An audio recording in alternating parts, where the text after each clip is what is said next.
Well, today we'll talk about writing long answers in English literature.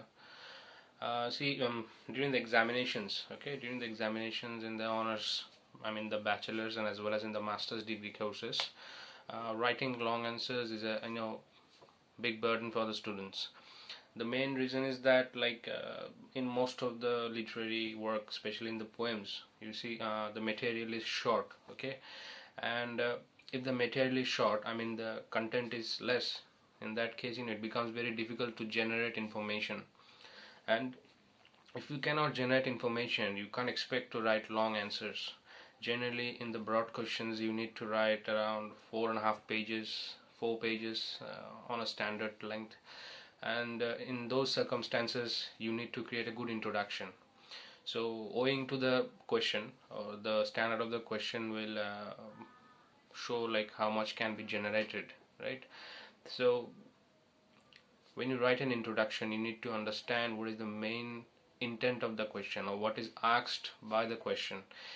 So you write a small and good intense introduction.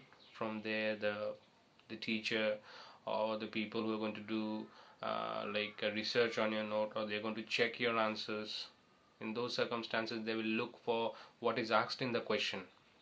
So you need to specify what is directly asked on the question, and you just inform that shortly in the introduction. Okay, and then while the description comes along, you make paragraphs. You can make 3 paragraphs, 4 paragraphs for the description, and then you move on to the conclusion.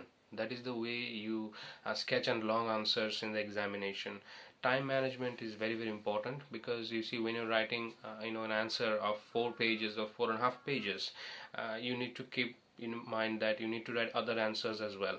So you cannot just focus all your time on that particular answer, because apart from that, you need to write explanations, you need to write quotations and meanings, sentences. A lot of things are there that they ask in the examinations.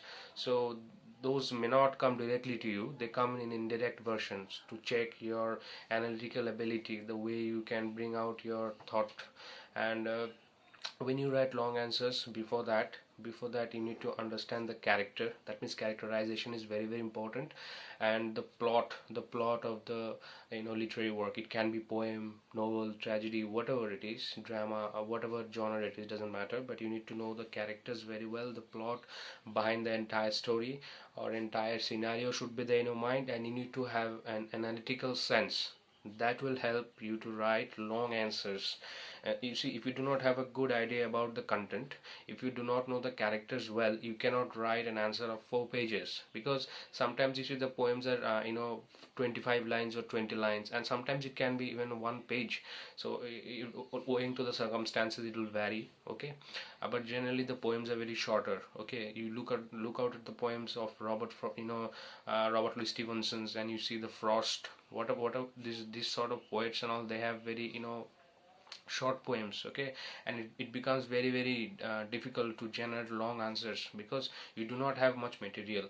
So when I'm talking about material, I'm talking about the text. Okay, but generally every poem, every literary work, they come up with lot of material, but that is within. It is not outside, it's not exterior, rather it's interior. So if you do not go deep into the literature, if you do not go into the text properly, if you don't understand the summary, if you do not have a proper annotation of what is asked and what you need to write, in that case you will not be able to generate long answers. So the first thing is that you need to know the content very well. Characters should be important to you. The plot, what is the poet or the writer wanting to say. You need to understand the overall theme. The themes are very very important, because theme is the most important thing that is asked in the entire literary work. You need to know what is the ultimate thing. So when you write the answers, you can generate more information. See, the information is not given directly, rather you have to create something of your own. You have to give your own analysis. So when your own analysis is asked for, you need to be very very correct with your logic, right? You can write some things, okay, of your own, but those things have to be logical. it has to coincide with what is asked. Okay, you have to generate something which is genuine. Okay, so most importantly, you're writing something which is going to be evaluated. Your teachers are going to put marks on it, so you need to ensure it it meets the standard. The optimum level of information should be there so that it creates qualitative writing. And quantity is important. You need to write 4 pages minimum or 3.5 pages, that matters. And some of them even write 2.5 pages, depending on bringing out all the information in one pot. There are certain students who can write long answers, but you hardly find any information in it, right? And whereas there are certain people who write very small answers, but it is very much informative, it is very much explanatory. So you see all the information is coming in one place, so in that time the teachers appreciate that, and you see the writing becomes highly quality, and it is well appreciated, and you are rewarded good marks for it, right? So you need to have a proper understanding of the work.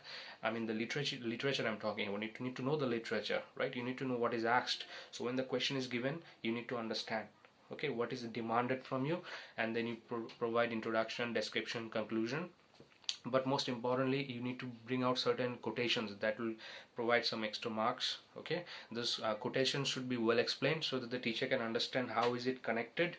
Okay, and it should influence your writing, right? You cannot just land something from nowhere and just say, okay, I put a quotation there to get marks. No, it has to be connected. Okay, so you need to ensure and explain how is the quotation connected with your writing, or how is it connected with what is asked by the question, right? So that is the way you need to write, and you need to practice. The most important thing, you need to practice, and having a great command over English language is the most important thing, because when you're writing something, your writing has to be absolutely correct.